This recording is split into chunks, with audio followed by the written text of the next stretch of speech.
बोलो सच्चे दरबार की जय। आदि ज्योत जगदम्बे मैया की जय हाजिल नगर धाम की जय। आई कथा बेजू से शुरू होता। पहले रौरा एक बात बताए, भगवान के स्थान ऊंचा है कि भक्त के भगवान जीतल बड़ा कहीं कि भक्त जीतल बा? भक्त जीतल बा। खैले बड़े तो भगवान जाके भक्त की यहाँ आ कि कोनो भक्त भगवान की यहाँ भगवान आइल बड़े। नाम रामायण गीता ग्रंथ में जितना कथा आवेला इनमें भक्त के नाम ऊंचा बागी भगवान के भक्त का नाम ऊंचा है। और बड़ा प्रेम से सुनिएगा, बाबा लिखे हैं कि मोरे मन प्रिय अति विश्वासा राम से अधिक राम कर दासा। परमात्मा से ऊंचा स्थान दास का है। ये जितने लोग कथा में आए हैं अपने को कमजोर न समझना। अच्छा हमनी के जौन चाहल जाई तो भगवान करब कि ना? 100 में 100% गारंटी बा करब, लेकिन जौने तरह से भक्त होले वो तरह बने के परी। सेवरी बन के तपस्या कर, मीरा बन के तपस्या कर, अजामिल बन के तपस्या कर, मनु शत्रुपा बन के तपस्या कर, प्रहलाद बन के तपस्या कर, विभीषण बन के तपस्या कर। भगवान मिलने कि ना मिलने? ना मिलने। अच्छा तो भगवान बड़हने जाति की यहाँ जाने की छोटहना घरे खाली वीआईपी लोग घरे कहो कोनो डोमे के मेहरारू बढ़िया पुजारी हो जाए तो भगवान ना आए? नहीं आए। अब मतवा खरजंगी रहे तो उनके घरे देवी देवता ही हैं। पहले विचार अपना बना लो और विचार सुंदर बनाना चाहिए। कथा यू से शुरू होता। अपनी कुशीनगर जिला के बाद एगो जिला बा गोपालगंज। कौन जिला? हमारी कुशीनगर, हम लोग कुशीनगर जिला के रहने वाले हैं। और बाबा लिखे हैं कि हरि अनंत हरि कथा अनंता। आपन जिला जौन बा वीरेंद्र बाबा रौरा घर के रौरा जिला के बानी। हम कहीं विदेशी विद्वान ना आई। हमार बात रौरा खाली समझब कि वीरेंद्र बाबा का पढ़ले बड़े का बोलता है। बाबा लिखले बनी कि हरि अनंत हरि कथा अनंता आ कहीं सुनही बहुविधि सब संता। जेकर जौन जानकारी बा तोने तरह से कथा बोल देला। आ कथा कोनो गलत ना होला। रामायण के कथा जीवन भर सुनी अगर समझ में ना आवे तो बुझी रौरा समान कुछ नहीं खे। आ कोनो पौराणिक ऐतिहासिक कथा सुन लेनी आ दिमाग में ढूक गए रौरा भगवान के भक्त हो गए तो ये बढ़िया बात बकना बा। ये किसी रामायण की कथा नहीं है। ऐतिहासिक कथा आप सभी लोग जानते हैं। इस कथा को सब लोग जानते हैं, मानते हैं और माता जी से प्रेम सभी लोग करते हैं। अपना जिला के बाद गोपालगंज जिला बा। यही जिला के रहे वाला राजा मनन सिंह रहले। का नाम रहे? राजा मनन सिंह। तो मनन सिंह के कई करोड़ के बाबू हो है संपत्ति। कई 100 बीघा जोत रहल। पहले कौड़ी लगान असुलात रहल। तो राजा मनन के असूली होके चारों तरफ। और गोपालगंज जिला में सबसे नामी धनी आदमी रहले। आज भी हथुआ स्टेट आप लोग जानते हैं, सब लोग जाते आते हैं। ये जड़ वहीं से खानदानी लोग हैं। और बड़कपन महाराज कूट कूट के भरा है। बड़े आदमी कहने से होता नहीं है। बड़े आदमी ओके कहल जाला जेकरा राज में कोनो प्रजा दुखी ना हो। आजकल के तो बड़े आदमी ऊ बना कि अगर धन बा तो कौने के गरीबे के गटई ऐठी दो, कौने के घर छेका लो, कौने के मार दो, कौने के थाना पर पहुंचा दो। आज के बड़े आदमी है करता लोग 200 कहो जेकरा सजी के जोड़ बात यह करता। आज ये करता भोगतो बा बिल से ना पाई है। अगर किसी गरीब की संपत्ति आप हड़प रहे हो तो आप अभी बिल से नहीं सकते हो। मैं बोल रहा हूं। बोलो शंकर भगवान की। राजा मनन सिंह की यहाँ अपनी जीवन में एक बेर जग शुरू कैले। जे के बुझाता नहीं ना, कहले कि हमरा यहाँ अब एगो जग होई। आ जग में बढ़िया जग होई। हमरा यहाँ जवार के लोग जुटी। हमरा जग में सब लोग पूजा पाठ में कथा में जुटी। झंडा रोपण करवले। आ पंडित जी के बुला के कहले बाबा पहले रौरा गंगा माई के ले आके न्योता दे आई। हमनी घरे बियाह है, तिलक जनेऊ पड़त रह तो पहले के न्योता दियात रहल। गंगा माई के दियाई, मंदिर पर दियाई, देवी देवता के दुआरे पर कार्ड धराई, आ चिट्ठी धराई, हरदी गांठ धराई। पहले न्योता देवी देवता के दियात रहल। और बियाह तय होता तो पहले केकर साई या न्योता होता? पता कर कि कौने के पोखरा में बड़का बड़का नहीं बुझाई। पता कर कौने के पोखरा में बड़का बड़का बा 4 कुंटल मिली कि ना। पता कर कि कौने के मुर्गा फार्म में ढेर बा मिली कि ना मिली। पता कर। अच्छा बताई 12 बजे राती के रथ बस जोहल जाता मिल जाएगी ना मिल जाएगी? मिल जाएगी। अब 12 बजे रात के दूध जो हो तो मिल जाएगी? मिली? असंभव है। बढ़िया चीज कलयुग में मिल नहीं रहा है, बड़ा खोजना पड़ता है। राजा मनन की यहाँ जग जब शुरू भइल तब पंडित जी के कहले कि बाबा न्योता लेके जाई रुआ गंगा माई के दे आई। गड़ी के गोला, पान के पत्ता, नारियल, शरीफा, सजी सामान, पियर अक्षत रंगाइल 1 बोरा सामान भइल। अब बाबा के पियरे कुर्ता, पियरे धोती। राजा मनन सिंह का कैले पियर गमछा, पियर धोती, पियरे कुर्ता सब पहिरा के फेटा बनवा के आई न्योता पंडित जी के देहले के ले के गंगा माई में दे आई। हमने के घर के जग संपन्न कब होई? पहले गंगा जी के न्योता दिया, मंदिर पर न्योता दिया। अच्छा बताई जेकरी बेटी के बियाह होता त कलशा धरा लगना, हरदी चढ़ेला, गौरी गणेश के पूजा होला, कथा होला। अच्छा तो बेटी का बारात आवत या उस दिन 100 गो जीव मुआवल जाता, तो उस सिंदूर फायदा करेगी नुकसान? नहीं बोलोगे? फायदा करेगा। अरे अबो से आदतिया छोड़ा जा होता ना, ये मार्केट में तई कुल होत नहीं होई। हमारा तो बता जौन होता जौन कहीं होते नहीं हे जू इतना न चैंपियन हो जा लोगों। छोड़ा बुराई छोड़ा। हमारी कथा में एक बुराई कतई छोड़ दो आप। आज की कथा सुनने के बाद हम निवेदन करेंगे, प्रवचन को सुनने के बाद कीमत लगाना कि वीरेंद्र बाबा आज बोल क्या गए आप। पंडित जी न्योता लेके चलने राजा मनन के, इतना धनाट आदमी, इतना रुपया पैसा वाला आदमी, आज राजा मनन के न्योता लेके जब चलना तब बाबा अगर आते चलल है। आई है वीरेंद्र बाबा जी से भाव बतौले तनी जहां जहां लोय आवे तनी गावलो कर लोगन, तपड़ियो बजावल कर लोगन कि न्योता लेके बाबा राजा के, अरे डगरिया धैले जी न्योता लेके बाबा राजा के डगरिया धैले जी, न्योता लेके बाबा राजा के डगरिया धैले जी, न्योता लेके बाबा राजा के। हथवा में पानावा, हथवा में पानावा, सुपरिया लिहले जी न्योता लेके बाबा राजा के डगरिया धैले जी, न्योता लेके बाबा राजा के डगरिया धैले जी, न्योता लेके बाबा राजा के।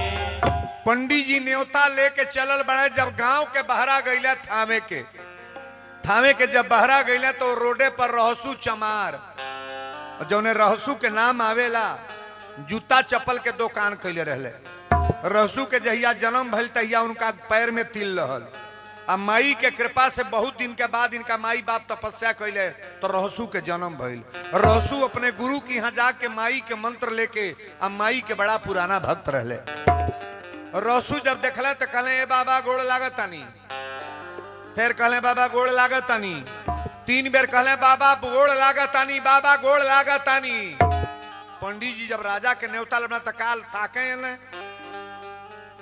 कोनो गरीबे आदमी के मेहरारू व्रत भूखल बा नवराता न, आ कोनो राजा के मेहरारू भूखल बा, तब पंडित जी पहले कौने घरे हवन करई है?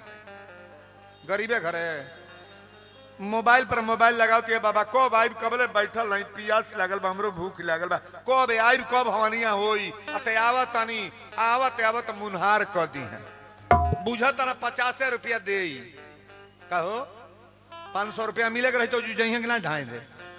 और पंडित जी लोगों से निवेदन करेंगे आप विदाई के चक्कर में अपना मर्यादा खराब मत करो। नहीं, गरीबों के भाव होला, अमीरे के भाव तो बटले बा, गरीबों मेहरारू बड़ा भाव से पूजा कर ली महाराज। बोलो सच्चे दरबार की। पंडित जी न्योता लेके जाए लगले तो रहसू कहले बाबा गोड़ लगा तनी, ना बोल ले। कहले बाबा प्रणाम, ना बोल ले। रहसू कहले ए बाबा, ए पंडित जी। बाबा कहले निराले पगलैले बड़े का, का बाबा बाबा कहले बड़े का एकदम से बाबा बाबा कहले बड़े रसू कहले बाबा रोज गोड़ लागत नहीं तरुआ कहत नहीं रसू निमने रहो आज 3 बेर गोड़ लाग भली ना बोला तनी ना डोला तनी अब पियर धोती पहन कर हो पड़े झाड़ के जाता नहीं का बात बा बाबा कहले दिमाग संभार के बोल बोल मत टोक मत अरे राजा मनन के न्योता लेके जाता नहीं चमारे के जात रही मैं टोकत अड़े राजा के न्योता जाता रसू कहले बाबा जाति जरूर हम छोट बानी लेकिन हमार विचार छोट ना बा ऊंच निवास नीच करतूती अरे देवता लोग के भी सरस्वती कह दे बड़ी कि ऊंचा पद पाने के बाद आप गलत काम कर रहे हो हम छोटहन जाति जरूर बोलेंगे विचार हमार गलत ना बा कोनो पंडित जी बड़हन होखे आ दारू पियत होखा तो उनका छोट कहल जाएगी बड़हन छोट आ हरजन का लड़का कोनो साधु होखे निर्मल विचार से होकर तो बड़हन कहल जाएगी छोट बड़ा कहा जाएगा ध्यान देना सब जनी बड़ा प्रेम से कथा के सुनो वीरेंद्र बाबा की कथा में ऐसे मजमा नहीं लगती है इतनी भीड़ है तो ये भीड़ जान कर आती है कि बाबा क्या बोलेंगे रसू कहले बाबा हम गोड़ लगली पहले आशीर्वाद दे ना बाबा कहले तो टोक दिले बड़े तो कहलिए जो निमने रहो रसू कहले अब रउरा बताई कहाँ जाता नहीं बाबा कहले यह तो जुलूम बा काहे टोका ताड़े राजा के न्योता लेके जाता नहीं रास्ता में बरबर एकदम टोकता रे रसू कहले सरकार आखिर राजा न्योता लेके जाता नहीं तो मैं परेशानी का बा गंगा जी के देवे जाता नहीं कहले हाँ रसू चमार कहले बाबा हम 2 रुपया कमाइले बनी आ हमरो रुपया ले ले जाई गंगा माई में छोड़ दे आई बता दे कि रहसुआ चमार दे हलस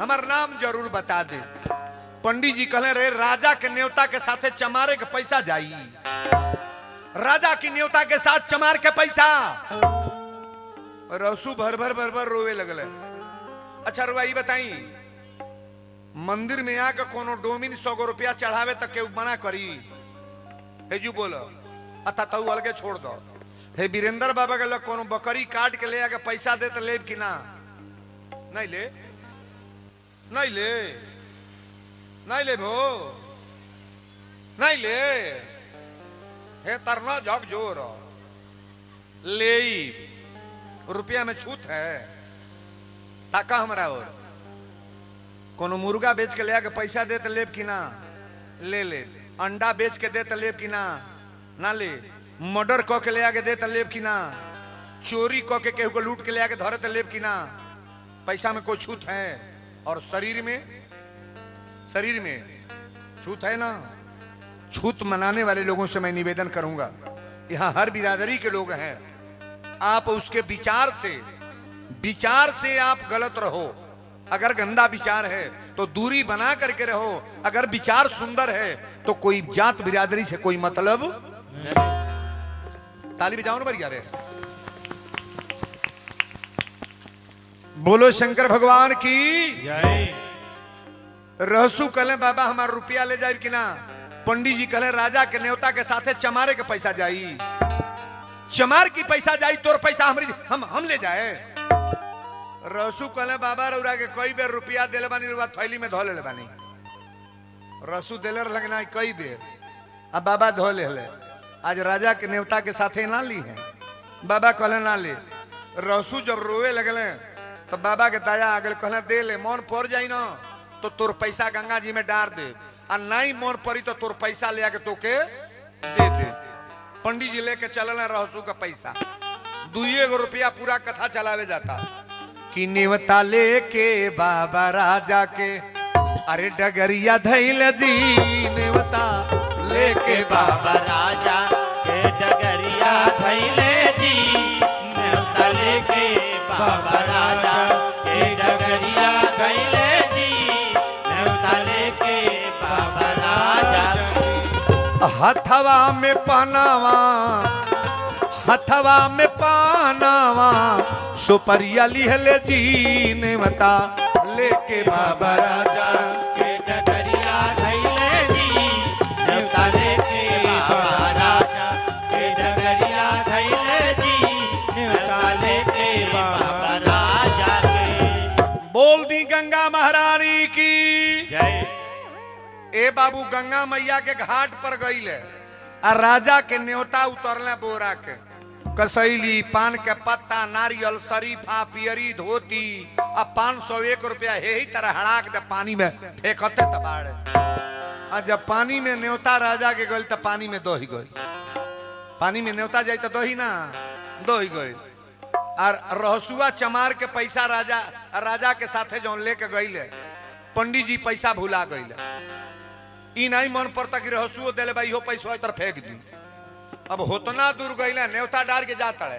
और जब होतना दूर गईले तो गंगा जी में एक बैग बाढ़ी आ गई, पानी तराक तराक बोला था। पंडित जी मुड़ के तकले कहले रे पनिया ऊपर हो गल का। बाबा कहले बा आ राजा के न्योता फेंकली है तो पानी नीचे रहल। अब हम जाता नहीं तो पानी बढ़त कहे बा। पंडित जी के मन पर गलो रहसुआ के पैसवा तो थैलिए हम बा, ये पैसवे के मारे ना पानी बढ़त आई। लेकिन पंडित जी ये जो तनी घबराए लगले, ये जो लय बा बाबू आरी जब धैले पंडित जी डगरिया आरे गंगा जी में उठली लहरिया। बाबू हो कि अरे बाबूजी है अरे भाई जी है अरे मन मन पंडित जी विचार ले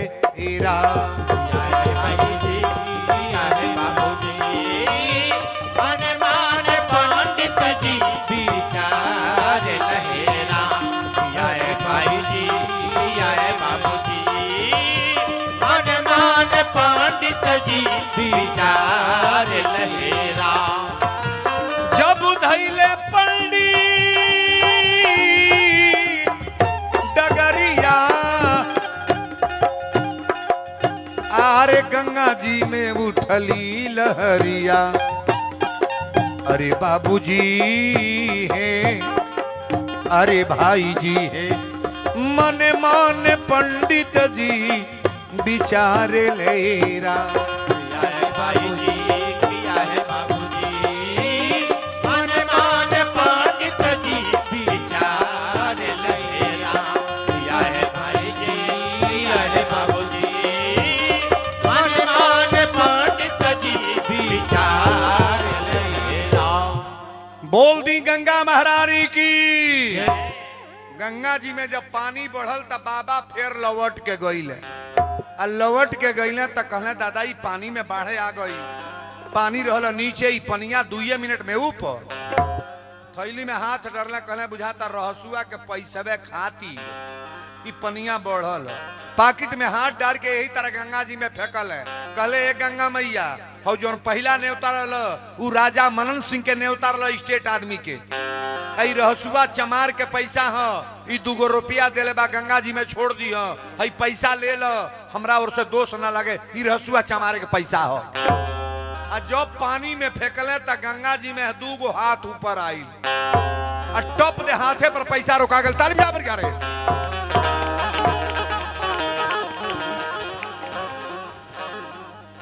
यही तरह पानी के ऊपर हाथ बा आ 2 रुपया हाथे में रोकले बड़ी गंगा जी।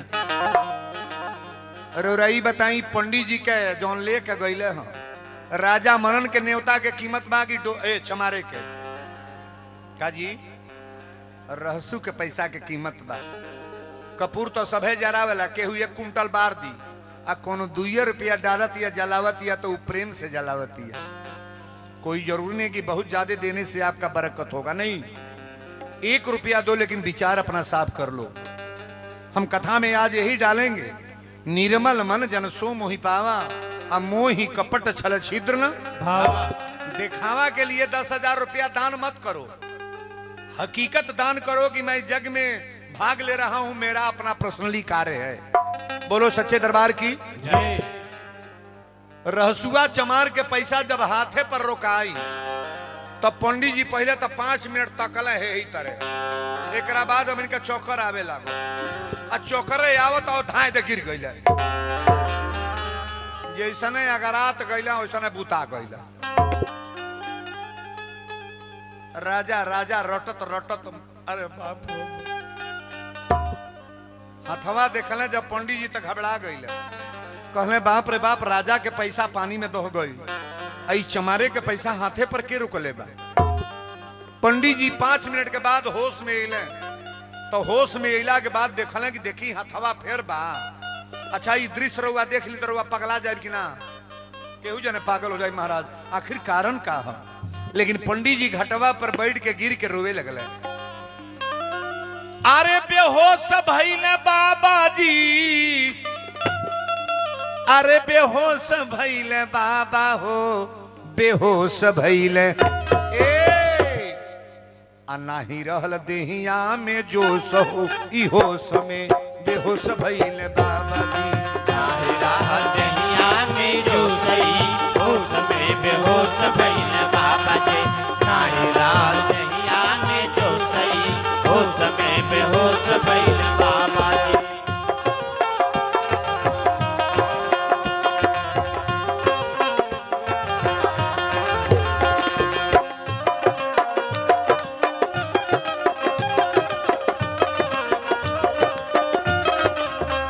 जय जय।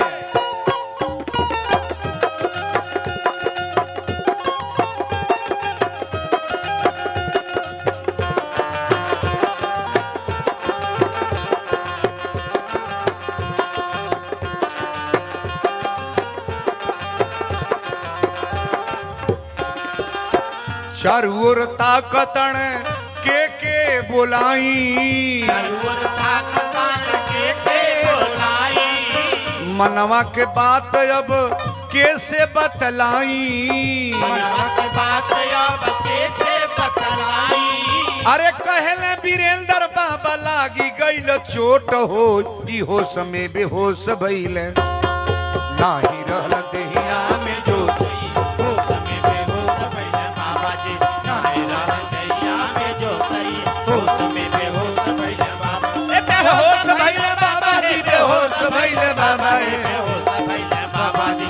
नाही रहल देहिया में जोश, होश में बेहोश भइले बाबा जी। नाही रहल देहिया में जोश, होश में बेहोश भइले बाबा जी। बोल दी गंगा महारानी की। अच्छा बताई, संसार के जितना मैल बा माई गंगा धोवेली कि ना, ना धोवेली। अच्छा तई बताई, गंगा जी में हमनी के जाइल जाला ता वो जूस से डिब्बा में भर के लाल जाला, काना धाराला नोल जोन चलावल जाता वो के पानी कहल जाला। है डिब्बा डिब्बा बांटा ता लोगों के पानी कहल जाई। पड़ोहा का छाता उ पानी हो, पड़ोहा में पानी बहता उ पानी हो, नदी में पानी हो, पोखरी में पानी हो, है फिल्टर में पानी हो, आ जौन डिब्बा में भर के आवता था ओके का कहल जाता, कहो मरहू के बेर पियावल जाला, दुगुन पियाइबे रे का जानी परानवा हड़ाक दे निकल नहीं बुझाता। नहीं गंगा जल कबो डिब्बा में भर के ले आए, एक एक ढक्कन अपना नहाए के बेर बाल्टी में डाल के रोज नहाई, देखी में कोई शरीर में कोई रोग नहीं होगा। कौन पानी? गंगा जल को एक ढक्कना डाल करके बाल्टी में जब नहाते हैं ना, ये गंगा जल पवित्र चीज है महाराज। पड़ोहा को पानी कहेंगे, नवदान को पानी कहेंगे, नहर के पानी को पानी कहेंगे, लेकिन गंगा जी में से जो आता है, गंगा जी के पानी के कब पानी ना कहल जाए, का कहल जाई? गंगा जल। बोलो सच्चे दरबार की। अब यहां जाने के बाद आपका शरीर पवित्र न हो, कथा में बैठने के बाद आपका आत्मा पवित्र न हो, तो ये गंगा जल वीरेंद्र बाबा छिड़क करके क्या करेंगे? हम अपने लिए कथा नहीं बोल रहे हैं, आप सभी लोगों का विचार बदलने के लिए कि आपका भी विचार मेरे तरह से निर्मल हो जाए। बोलो सच्चे दरबार की। कथा एजू आइल बा। पंडित जी जब होश में अला तो कहले दादा ई विपत कैसे बतियाई। ओजू तो मार धाधा कह लिए कि राजा घरे विदाई मिली, बढ़िया कपड़ा पाई, बढ़िया रुपया मिली, बढ़ने घरे जग बा, अभी जाके कौने तरह से चमारे के बड़ाई बतियाई दादा। अब पंडित जी चलने लगी, पते चलल बाड़े, होश में बाड़े कि बेहोश में? पंडित जी के पहले ही डर बा कि राजा आज तलवार से काट दी है। काहे तो हमरे न्योता के साथे वो चमारे के पैसा काहे ले गईला? हमारी न्योता के साथे ओकर पैसा तू लेके काहे गईला? कि दोस्त बाबा के बागी राजा के? पंडित जी के दोस्त है ना, पंडित जी का दोस्त है। लेकिन पंडित जी समझ गए कि दादा आज हमरे या तब मरे के बाना तो जिंदा रह तो जिंदे रह। लेकिन पंडित जी रोते गए। राजा मनन के दरवाजा पर गेट पर 4 गो सिपाही रहले। सिपाही जब पंडित जी के रोवल देखले तो पूछले बाबा काहे रोवत नहीं? पंडित जी कहले राजा मनन सिंह है कि नहीं? सिपाही कहले सरकार अंदर है। कहले तनी बोलावा कही तो पंडित जी रोवत आइल बड़े। आज जब राजा मनन सुने कि हमार पुरोहित रोवत आइल बड़े, राजा मनन तुरंत फाटक खोल के गईले, पैर छू के प्रणाम कैले। कहले पहले आंसू है गमछा ले आंसू पोछी। केहू के सामने ब्राह्मण रोवता तो फल मिली कि श्राप? ब्राह्मण को कभी रोने मत देना। गरीब हो अमीर हो, बंदा हो प्रथम महीसुर चरना, पृथ्वी का देवता ब्राह्मण है महाराज। और बड़ी बारीकी से कथा को श्रवण करना। अब देखिए जो पहुंचल बड़े राजा कहले कि पहले गुरुदेव चली कुर्सी पर बैठी ना। पंडित जी कहले राजा मनन पहले एक बात बताई हमरा पर नाराज ना हो। कहले नाराज ना हो, हम कुछ ना कह।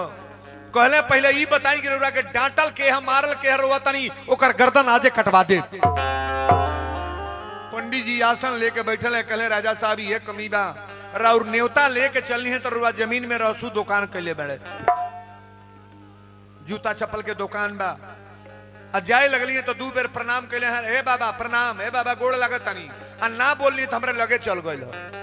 आ जाके कलश के ए पंडित जी। आ जब कस के डटलस तो हमरा ताके पड़ल। कहलिए जियत रहो। कहले एकरे आगे का भइल? कहले कहां जाता नहीं? राजा मनन कहले टोकलस ही हो। टोकल के ले बाब देखा का होत टोकलस हो। पंडित जी कहले टोकल के न पूछी। कलश कहां जाता नहीं? कहली राजा मनन के न्योता लेके जाता नहीं, इनका घर जग होता। राजा मनन कहले करे बात का भइल हो? एकरे बाद 2 गो रुपया देवे लगल। हमरो न्योता ले जाई गंगा जी में दे दे। ओकर पैसा लेत ना रही हो, बरियाई से दिहलस आ लेके गईली है सरकार वो घाटे पर। राजा मनन कहले एकरी बात का भइल? पंडित जी कहले सरकार राउर न्योता फेंकली है तो पानी में दह गई, गंगा जी में दह गई। आवे लगली है तो गंगा जी में बाढ़ आ गई। गंगा जी में बाढ़। कहले पानी कहीं से खुल गई हो, ढेर हो गई हो। पंडित जी कहले सरकार पानी खुलल ना हो। आवाज तलाक तलाक आवे लगल तो फिर लौट के लिए ओकर पैसा देले ना रही। जाके कहलिए हे गंगा मैया ई रहसुआ चमारे के पैसा हरौरा ले ली, इहो देले बा। आ कलश हमार नाव बता दी हो। ए महाराज जब ओकर पैसा फेंकली हो तो गंगा जी में से 2 गो हाथ बाहर निकलल। आई हाथे पर पैसा रोका गई हो।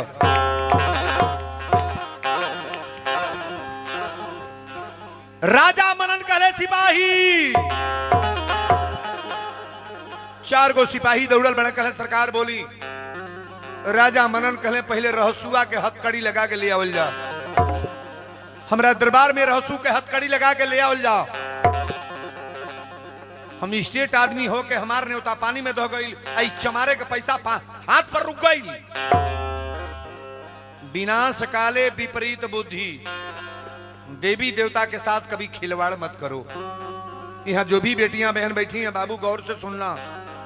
अगर मानना है तो प्रेम से मानो और नहीं मानना है तो किसी देवता को मानने का प्रयास न करो। आप मजाक नहीं। राजा मनन पंडित जी से कहले बाबा एक बात बताई, रहसुआ में कोनो औरी कोनो बात बा का? कहले सरकार जवार में लोग ही कहता रहसुआ माई के दुर्गा जी के बहुत बड़ा भक्त बा। रहसुआ राती के कतरा काटेला आ सांपे के चाबुक बनाई आ 7 गो बाघ नाद के दौरी क के अनाज निकाल के माई के प्रसाद चढ़ावेला।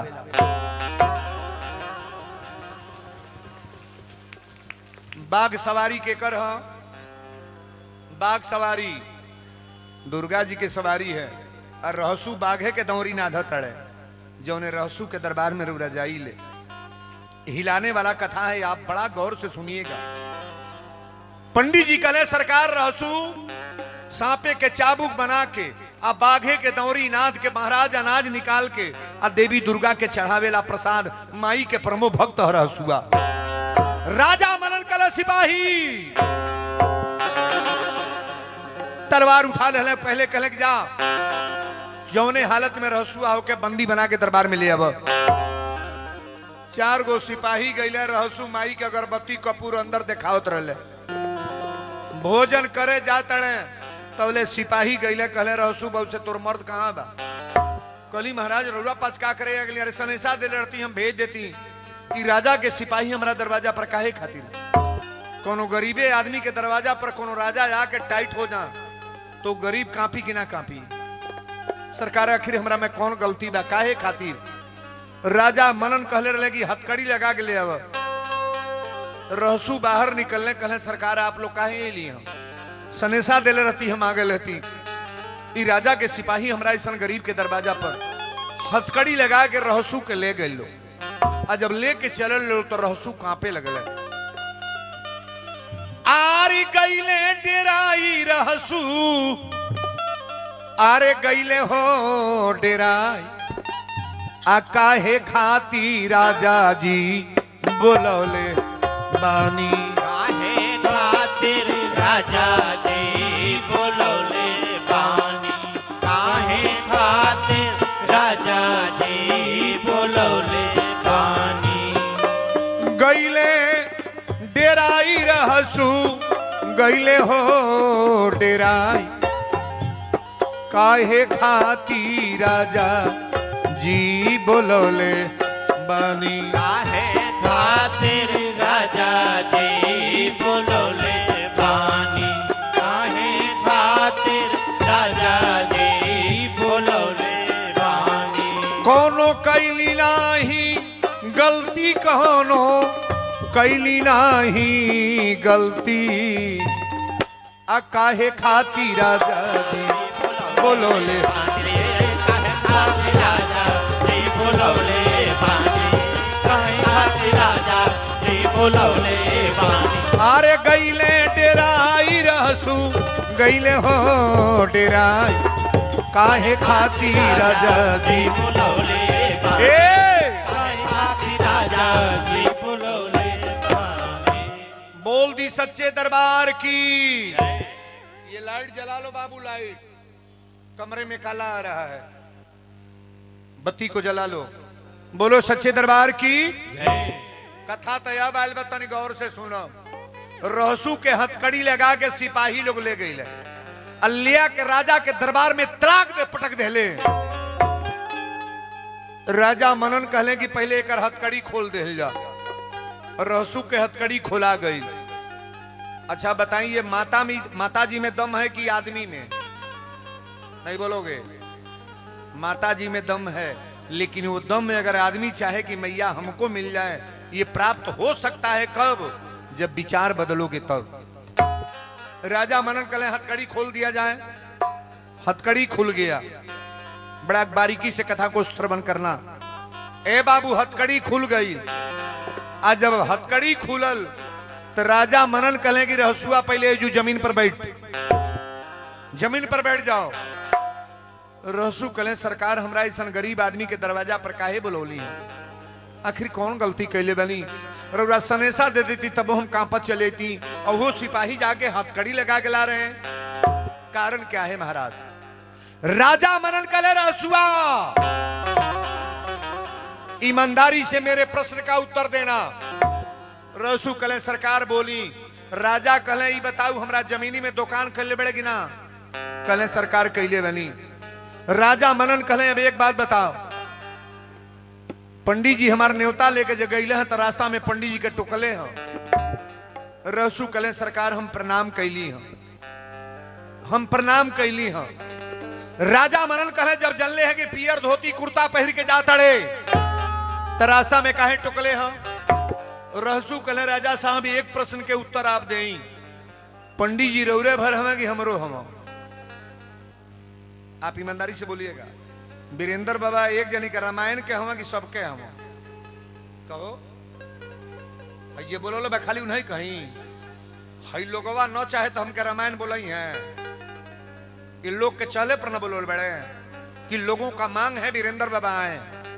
अगर लोगों का मन खीन हो जाए नहीं बाबा को मत बुलाइए, बाबा को न बुलाइए, तो हमारा कोई मतलब है। रहसु कले सरकार आगे बोली रो का कहल चाहतनी पंडित जी रौरो हमें हमारो हम रौरो बाबा हई हमारा उहो के हई, हम प्रणाम कैली है तो कौन गुनाह कैली है। कल अच्छा प्रणाम कैले बढ़िया बा। राजा मनन के न्योता जब जनले है जाता तो ओकरे साथे पैसा काहे देले हम। बैठ जाओ क्यों खड़ी हो, ए बैठ।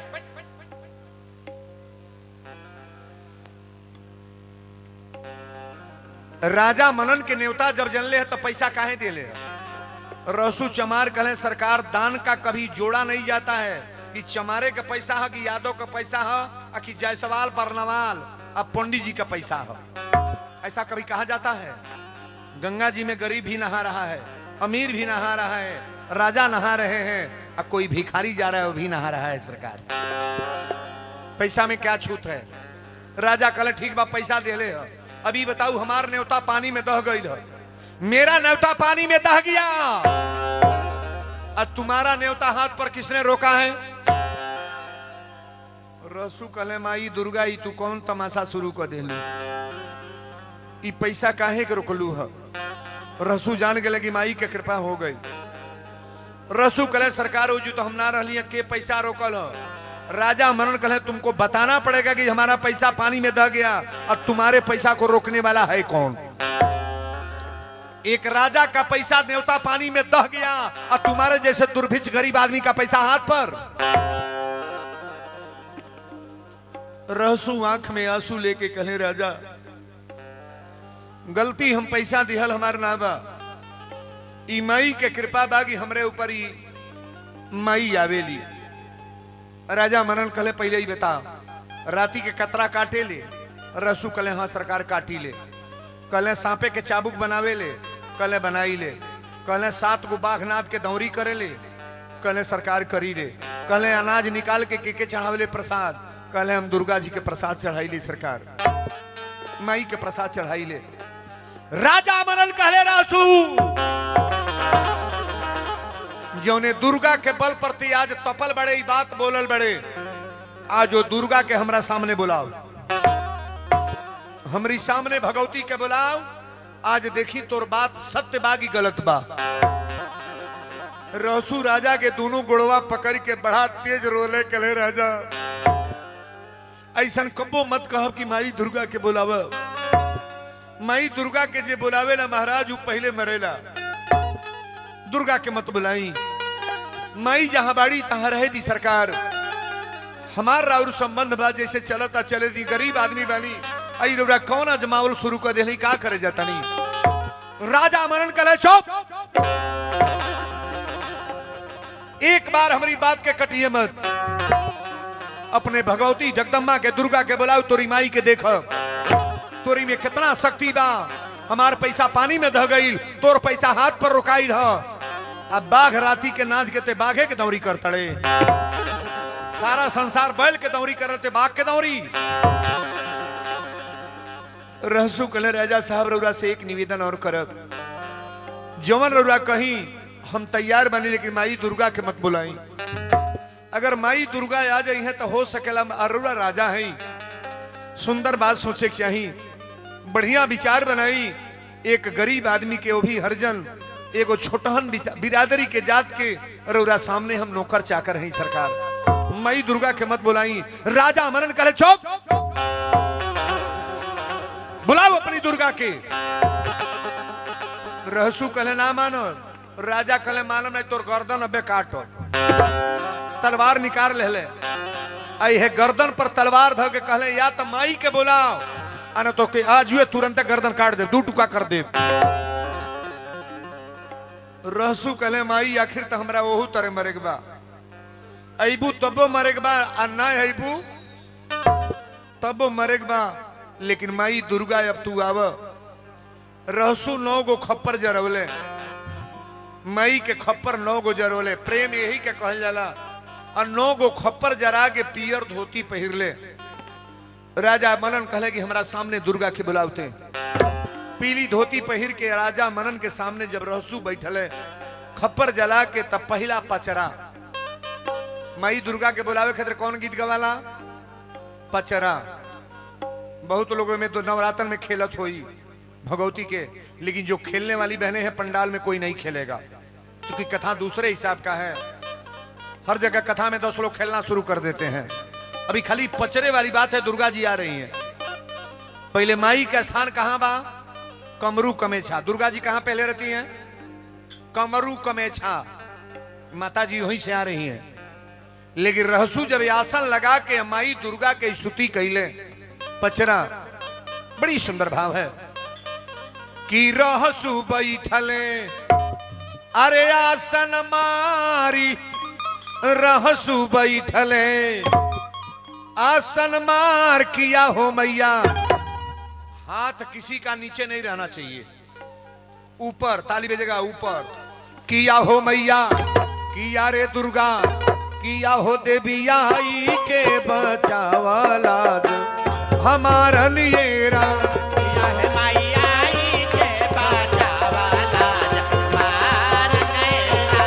किया है माई आई के बचावाला हमारा नैरा। ए रहसू बैठले आसन मारी, रहसू बैठले आसन मारी, रहसू बैठले आसन मारी। किया रे देवी, किया रे दुर्गा, किया हो मैया आई के बचावाला हमारा लिए राम। किया है माई आई के बचावाला हमारा नैरा। किया है माई आई के बचावाला हमारा नैरा। पापी दुश्मनवा तनेला कटार, पापी दुश्मनवा तनेला कटार, पापी दुश्मनवा तनेला कटार। आजा माई। पापी दुश्मनवा तनेला कटार, पापी दुश्मनवा तनेला कटार, पापी दुश्मनवा तनेला कटार। किया रे दुर्गा, किया हो देवी, किया रे मैया आई के बचावाला हमारा लिए राम। आई के बचावाला हमारा नैरा। किया है माई आई के बचावाला हमारा नैरा। किया है माई आई के बचावाला हमारा नैरा। बोल दी दुर्गा महारानी की। बड़ा ओजन के कथा बात तनी गौर से सुन। कमरू कमेछा से मैया बाघे पर चढ़ली। दुर्गा जी के सवारी का हो? बाघ। अब वही बाघे पर चढ़ली जो रहसुआ दौरी ना दे। बाघ पर चढ़ के माई चलली कमरू कमेछा से। आ कमरू कमेछा से जब चलली तो कहली रहसू अब चल दिल बनी, तनिको विलम्ब ना करब, चल दिल बनी। कमरू कमेछा से जब चलल बड़ी तो माई आयल बड़ी कलकत्ता शहर में। काली का नाम आप लोग जानते हैं कि नहीं?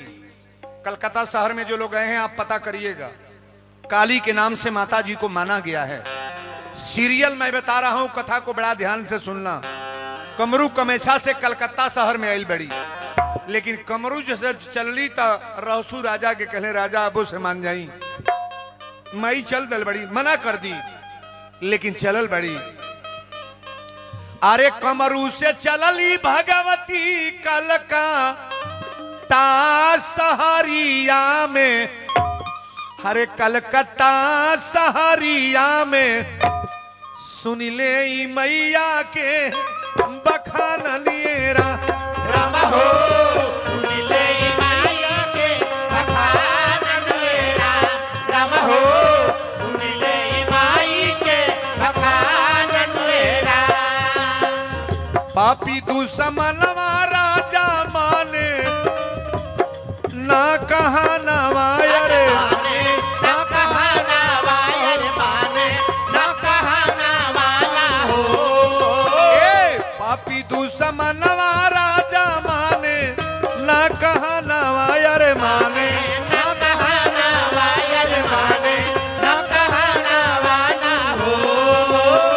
अरे गर्दन पर तनले तलवार नियरा। राम हो गर्दन पे तनले तलवार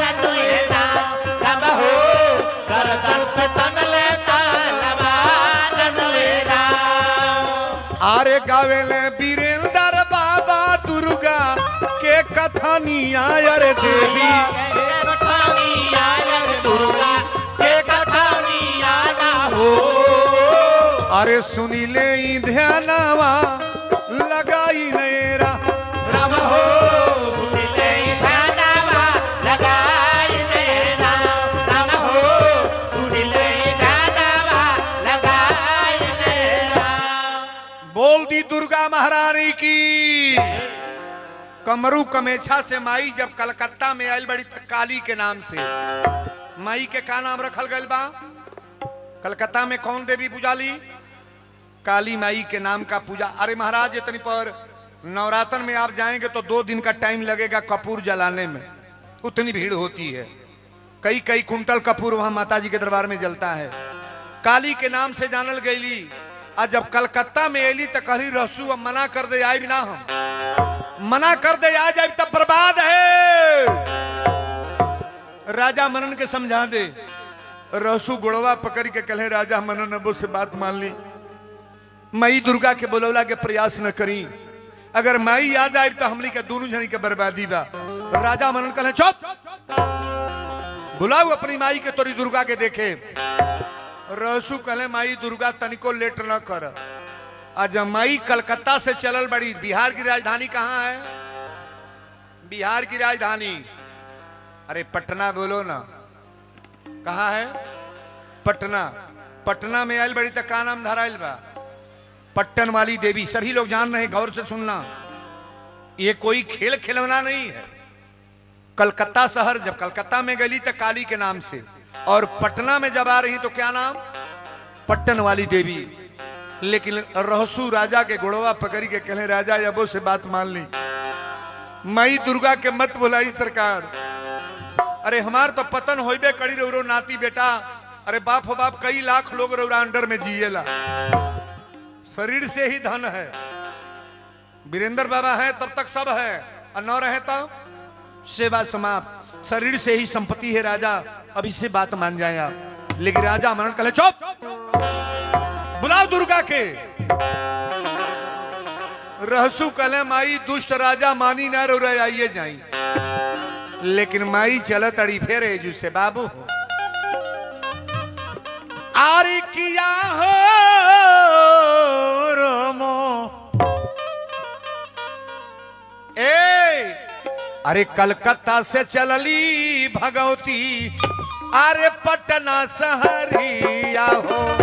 पटना सहरिया भगवती, पटना सहरिया, पटना सहरिया भगवती, पटना सहरिया हो। कलकत्ता से चलली भगवती, पटना सहरिया हो। पटना सहरिया भगवती, पटना सहरिया हो। पटना सहरिया भगवती, पटना सहरिया हो। अरे सुन ले ध्यानवा लगाई नए राम।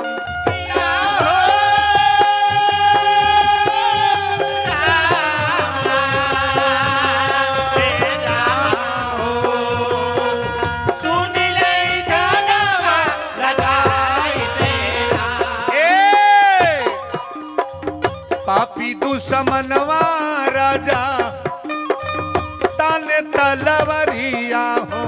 ताने तलवरिया हो राजा, ताने तलवरिया हो। ताने तलवरिया हो राजा, ताने तलवरिया हो।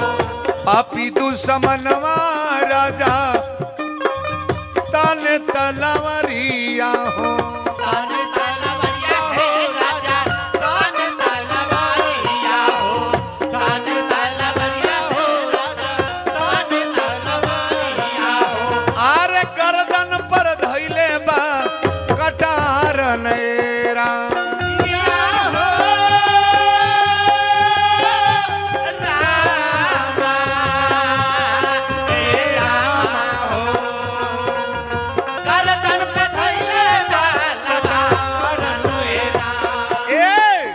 गावेले वीरेंद्र ये बाबा दुर्गा के कथानिया हो।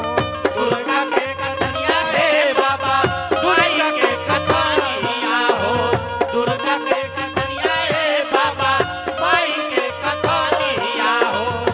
गावेले तिवारी बाबा दुर्गा के कथनिया हो। दुर्गा के कथनिया हे बाबा माई के कथनिया हो।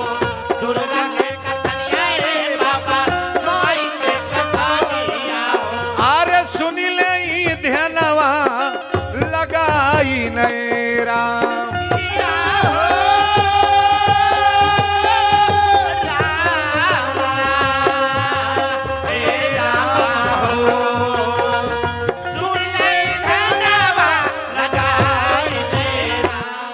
बोल दी महिषासुर मर्दनी की।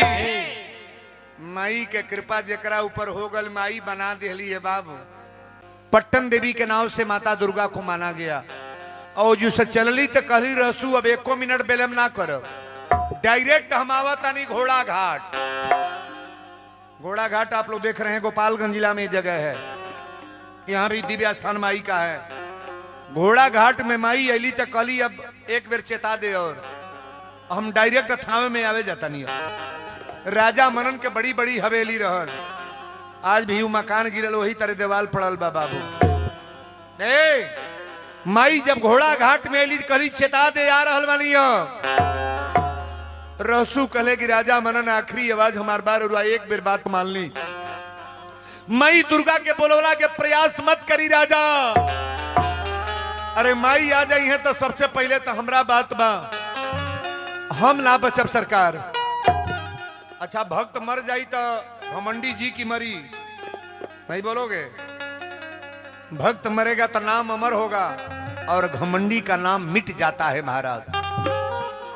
बहुत लोग कहे लगे बाबू मुँहले के बात के जाना था। कहो सुभाष चंद्र बोस जियत अड़े, हमरा गांधी जी जियत नहीं, पंडित जवाहरलाल नेहरू जियत अड़े, इंदिरा गांधी अपने यहाँ के पहला मुख्य प्रधानमंत्री रही जियत अड़ी। मुहले के बाद ही धरती जब ले रही चली कि ना चली? नहीं चली तो निम्न करे वाला के नाव चलता कि बाउर। और इलाका में बड़ा डकैत तो भैला चोर भैला कौन को नाव चलता? 10 साल में मिट गई। बुरा काम करने वाले का नाम चलता नहीं है, कतई मत मानना। रावण को सब लोग बुरा बनाते हैं, लेकिन रावण इतना विद्वान, रावण इतना धनवान, रावण इतना ज्ञानी, सारे देवताओं को बांध करके रखा था। जब चाहे कुबेर के खजाना गड़गड़ा के गिरा ले। आज ले सोने के केहू इतनी पर गहना झुमका टीका बनवावा था, सोने के घर केहू के बा, रावण के पथले के रहल। कहो बुझे के परी आ तनिके दिमाग गाँव जियाल तो सब पतन हो गल कि ना।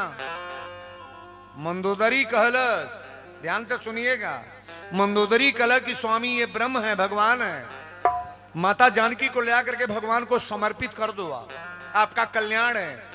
रावण कहलस हमके का बुझो तड़ू, चल तो दशानन डोलो तौनी, पृथ्वी पर मैं चलता हूं तो धरती कांपती है। सारे कुबेर का खजाना मेरे पास, हवा को जब चाहते तो हवा बहती है, मृत्यु मेरे सामने है, जिसको चाहे उसको मार दें। मंदोदरी कलश सजी तोहरे में ताकते बात तनी हयो बताव। जैया सीता के चोरावे गईल तो एके गो रेखा रहल, ओके पार को पौलो बोला ना कैल कहो। मंदोदरी कहतिया रेखा के पार कैल, मर्द तो के तब जानती कि जाके रेखा के पार को के उठौले रहता। जब सीता बाहर अली तब न उठौल। धनुजग में गई हल, मर्दई हमरे सामने न देखाव। धनुजग में गई हल, रावण बाण छुआ नहीं चापा। मर्द तो के तब जानती कि जाके तलाक दे, धनुष तूर देता, बियाह करके ले आइल तो तालिया पर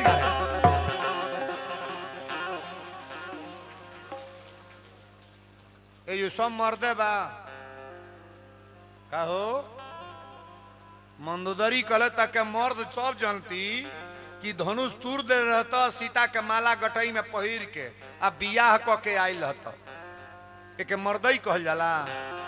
चोरी से जाके कोनो मेहरारू के घर में से उठा ले आबो। लेकिन रावण को शर्म नहीं आया, लजाया। का जी है इतना बड़ा मंच है, इतनी महफिल जमी है, यहाँ हर साल ऑर्केस्ट्रा कराया जाए तो कोई आने जाने का नाम लेगा? कोई नहीं आएगा। यहाँ घर की बहुएं, बेटी बहू सब आ रही हैं, क्या तो भगवान की कथा हो रही है। बार बार हम निवेदन करते हैं कि कलिमल हरन मंगल करनी तुलसी कथा रघुनाथ की। महाराज इससे बढ़िया है क्या? आप लोगों को सबको आशीर्वाद देना चाहिए जो इसमें आगे लगे हैं ना। रामायण जी हैं, चाहे जो भी कार्यकर्ता बंधु हैं, इस कमेटी में जो मेंबरिंग कर रहे हैं, इन बच्चों को डांटना बाबू, सबको डांटना चाहिए, कहना चाहिए कि महाराज आप लोग बढ़िया काम कर रहे हैं। अच्छा वीरेंद्र बाबा 4 साल से आ रहे हैं, कथा आप लोगों को पसंद आती है कि नहीं? तन हाथ उठाइएगा।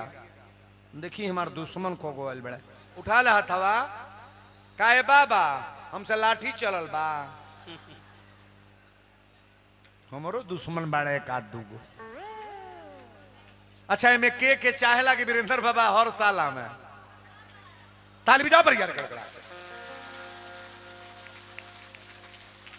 अच्छा तो अगले साल हमरा नाई आग बना आई ना है? फिर अंगूरी दिखाओ तने अगले साल का बोल दी जुए। अरे आप लोग हमारे बन गए हैं तो हम भाग के कहां जाएंगे?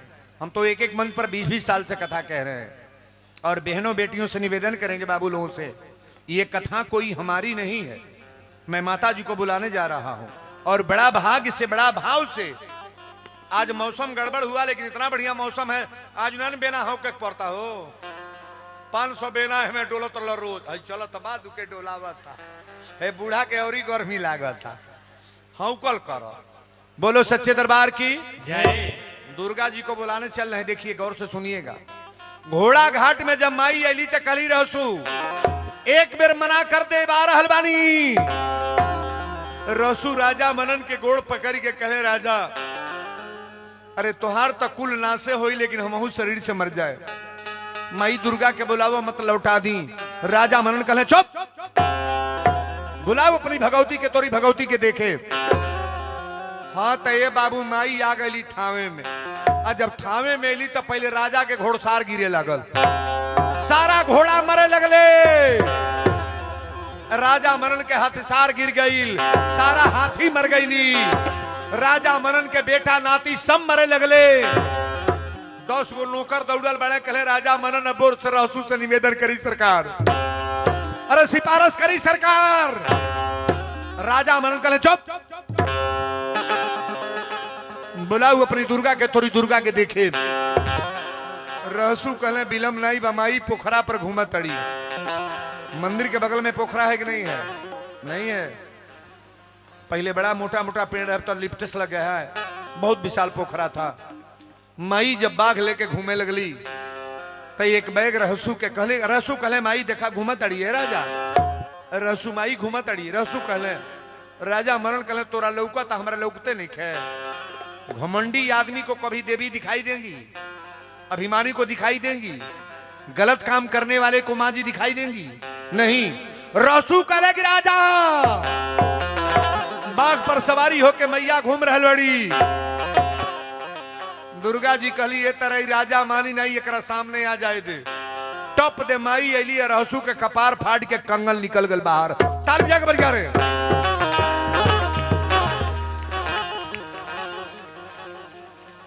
कपड़ा पहले केकर फाटल, रहसू के कपार फाड़ के माई अपन हाथ देखौली। राजा मनन पंडित जी के बोलोले, कहले बाबा हई हथवा पर पैसवा रुकल है, उहे हाथ है कि दूसर? पंडित जी यही तरह कांपे लगले, कहले राजा मनन ये हाथ हो, ये हाथ है जौन हाथ पर पैसा रुकल रहे, ये हाथ है। राजा मनन सामने खड़ा बड़े, माई दुर्गा बोल तड़ी कहली रे दुष्ट राजा। अब रहसू छुपा गई ले, अब माई तो कह लौका तड़ी कि ना। राजा मनन कहले कि माई तोहर हाथ तो लौकता लेकिन तोहरा रूप के दर्शन कब होई? देवी कहली कि रूप के दर्शन पापियों को कभी नहीं होता है ना। बजाओ ताली बजा रहे। रूप का दर्शन दुष्टों को नहीं होता है, रूप का दर्शन अनर्गल व्यक्ति को नहीं होता है। अरे रूप का दर्शन तो भगवान के माई के भक्तों का होता है ना। हाथ के कंगन निकरल बा, आजो रौरा हो जुगल बनेगी ना, थामे में के गोल बा, हाथ उठाए, रसू के कपारे पर हाथ बा कि ना बा, ना बा, नहीं खे, यही तरह हाथ बा। हम लोग जाई ले तो पहले केकर गोड़ लागी ले, रहसू चमार हुआ और रहसू के ऊपरा माई के हथवा बा, पहले रहसू के गोड़ लगल जाला। छोट बिरादरी से मतलब नहीं है। अब माई के कंगन जब दिखाई दिहलस तो राजा मनन कहले कि रहसू डायरेक्ट प्रकट करा दे।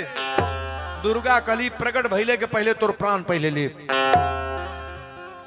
प्राण ले। भक्त के कपार फाड़ के कंगन दिखा रहल बानी, तोरा विश्वास ना बा। विनाश काले विपरीत बुद्धि। लेकिन एक बात गौर करिएगा, जाको राखे साइया मार सके ना कोई, अब बाल न बांका कर सके जो जग बैरी। मरने के बाद भी व्यक्ति मरता नहीं है, मरने के बाद भी व्यक्ति जिंदा रहता है। कब? जिसका नाम अमर है उसका नाम कभी मिटता नहीं है। माई के कंगन दिखाई देता, माई कहली अब ज्यादा बतिये, टप दे राजा मनन के प्राण निकल गए, मर गई। ताली बजा बढ़िया रे। रहसू जिया तड़े, कपारे पर हाथ बा। लेकिन अब निवेदन करेंगे, कथा भी चलेगी ज्यादा टाइम। अरे घर बरनी मन पौले बानी, ससुरा राज रजतानी। घर बरनी मन पौले बानी, ससुरा राज रजतानी। आछो आछो करे पूरा परिवार ए माई। एगो लाल बिना बिगड़ल बा बाजारे माई। एगो लाल बिना बिगड़ल बा बाजारे माई। एगो लाल बिना बिगड़ल बा बाजारे माई। घर बरनी मन पौले बानी, ससुरा राज रजतानी। आछो आछो करे पूरा परिवार ए माई। एगो लाल बिना बिगड़ल बा बाजारे माई। एगो लाल बिना बिगड़ल बा बाजारे माई। एगो लाल बिना बिगड़ल बा बाजारे माई।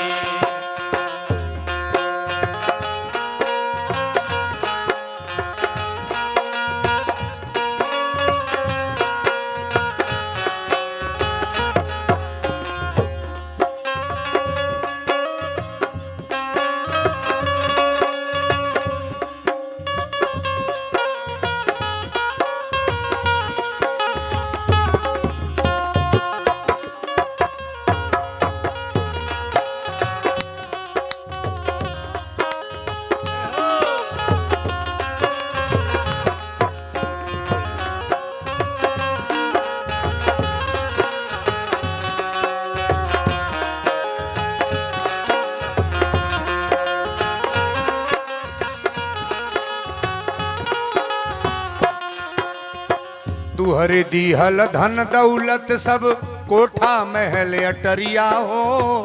सोचत होइबू अब का मांगे अइली आज दुअरिया हो।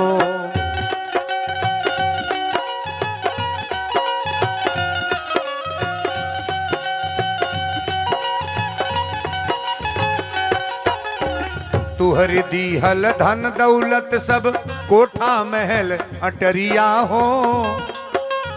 सोचत होइबू अब का मांगे अइली आज दुअरिया हो। सोचत होइबू अब का मांगे अइली आज दुअरिया हो। सोचत होइबू अब का मांगे अइली आज दुअरिया हो। ससुरु बेटी ऐसन जाने, बजनिया कलश माई हमरा कुछ के कमी ना बा। ससुरु बेटी ऐसन जाने, सैया प्राण से बढ़ के माने। ससुरु बेटी ऐसन जाने, सैया जान से बढ़ के माने। बाटे सब कुछ भरल तबो बानी लाचार ए माई। एगो लाल बीना बिगड़ल बा बाजारे माई। एगो लाल बीना बिगड़ल बा बाजार ही माई। एगो लाल बीना बिगड़ल बा बाजार ही माई। घर भर नीमन पौले बानी ससुरा राज रजतानी। घर भर नीमन पौले बानी ससुरा राज रजतानी। आछो आछो करे कुला परिवार ए माई। एगो लाल बीना बिगड़ल बा बाजारे माई। एगो लाल बीना बिगड़ल बा बाजार ही माई। एगो लाल बीना बिगड़ल बा बाजार ही माई।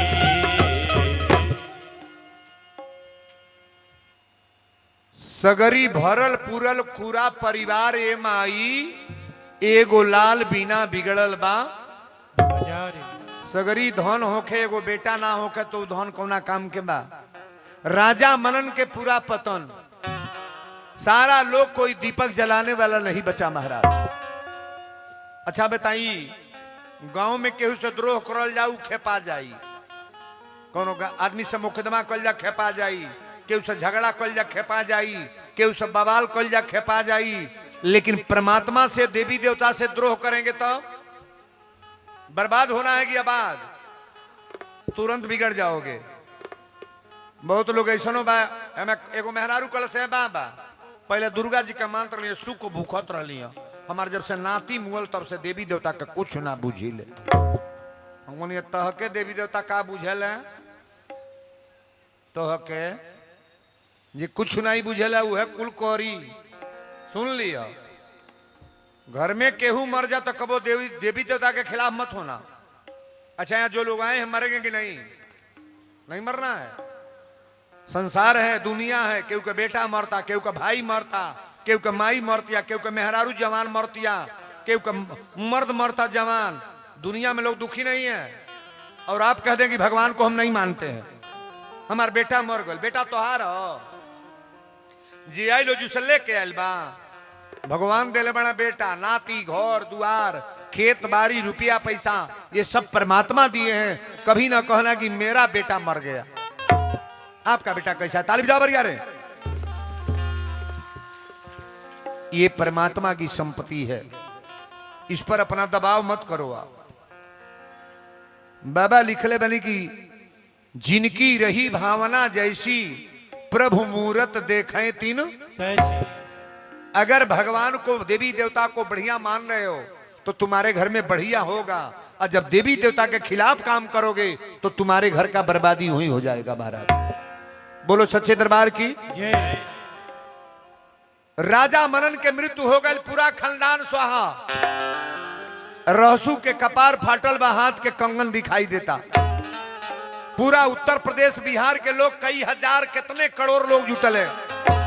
माई दुर्गा कली आज मनौती सुन लो। रहसू का नाम यहां से मिटेगा नहीं। जो लोग रहसू के दरवाजे पर आकर थामे भगवती का पूजा करेंगे, कराही चढ़ाएंगे, मगन मांग लेंगे, जो मांगेगा व्यक्ति ईमानदारी से मेरा पूजा करेगा, उसके वहां कभी अनुचित कभी नहीं होगा, उचित होगा। माई ने आशीर्वाद दिया। आशीर्वाद देने के बाद माई के कोगो दिन हो। माई के कोगो दिन हो? कोगो 5 गो। और बूढ़ा 5 गो अंगुरी उठाओ तड़ी देख लो। कोगो सोमार के या सुख के कोगो दिन मानल जाला? सुख सोमार तंदू लाइन गा लेवे के माई से निवेदन कर ले। अरे माई हो लाल ए मैया लाल चुनर बीच निखरल चेहरा चमके लुसुकावा सोमार। हे माई हो लाल, माई है लाल चुनर बीच निखरल चेहरा चमके लुसुकावा सोमार। माई हो लाल, माई है लाल चुनर बीच बीच निखरल चेहरा चमके सुखवा तुम्हार। निर्धन के धन देलू कोढ़ियन के काया रूपवा तोहरो महान है। निर्धन के धन धान देलो कोढ़ियन के काया रूपवा तोहरो महान है। बोलो जगदम्बे मैया की। जय। निर्धन के धन देलू कोढ़ियन के काया रूपवा तोहरो महान है। माई हो बाझिनी माई बाझिनी बिटियुआ के पूत देलू मैया महिमा बा तोहरो अपरम पार। माई हो लाल माई है लाल चुनरा बीच निखरल चेहरा चमके सुखवा तुम्हार। माई हो लाल माई है लाल चुनरा बीच निखरल चेहरा चमके सुखवा तुम्हार। तोहरा बतवला से लिखी गाई गीतिया महिमा बा तोहरो महान है। आज तोहरा बतावला से लिखी गई गीतिया महिमा बतोहरो महान है। बोल दी सरस्वती मैया की। जय। तोहरा बतवला से लिखी गाई गीतिया महिमा बा तोहरो महान है। माई हो व्यास माई हो बाबा वीरेंद्र जी के खेवत रही नैया कबहू न डूबे मझधार। माई हो लाल माई है लाल चुनरा बीच निखरल चेहरा चमकेलू सुखवा तुम्हार। माई हो लाल माई है लाल चुनरा बीच निखरल चेहरा चमकेलू सुखवा। बोल दी सच्चे दरबार की।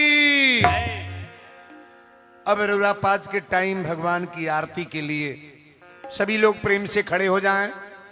जो लोग जहां हैं ऐसे खड़े हो जाइए प्रेम से। भगवान की आरती होने के